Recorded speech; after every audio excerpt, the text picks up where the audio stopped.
এটা ছিল রথের আগের দিনকার ভিডিও। আমি তো নর্মালি কাজে চলে গেছিলাম, সকালবেলা কাজ থেকে বাড়িও চলে এসেছিলাম।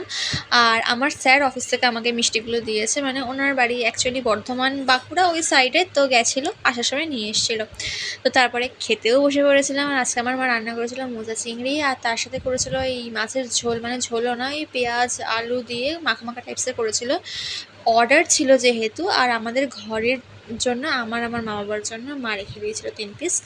আর এটা ছিল সন্ধ্যেবেলা, মানে আমি না মাঝে আর কোনো রকম ভিডিও ক্লিপ করিনি। সন্ধ্যেবেলা কুড়কুড়ে খেয়ে আমি আর মা একটু বেরিয়েছিলাম, কারণ পরদিন ছিল রথ। মা ওই মালা মিষ্টি কিনবে, ওই জন্যেই গেছিলাম সত্যনারায়ণে মিষ্টি কিনতে। আমার না মিষ্টি খেতে একদম অতটা ভালো লাগে না।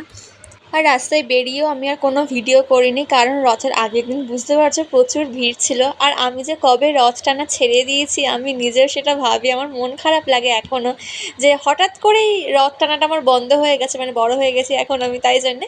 তো ওখান থেকে মিষ্টি কিনে নিয়ে আমি এসেছিলাম এই রেস্টুরেন্টটায়, মানে আমি আর মা দুজনেই এসেছিলাম, কারণ আমি বাড়ি থেকে বলে বেরিয়েছিলাম যে আমাকে কিছু কিনে দিতে হবে, তাহলে আমি যাবো তোমার সাথে। তো ওখান থেকে কিছু কিনে নিয়ে মা চলে এসেছিলো মালা কিনতে। আবার ভেবো না কেউ যে মালা মিষ্টি প্লাস চিকেন পকোড়া এইসব হ্যানা ত্যানা নিয়ে একসাথে এসেছি। মায়ের হাতে ছিল মালা মিষ্টি আর আমার কাছে ছিল এগুলো। তো বাড়িতে এসে গেছি, ফিশ ফিঙ্গার নিয়েছিলাম একটা, আর একটা চিকেন ললিপপ নিয়েছিলাম।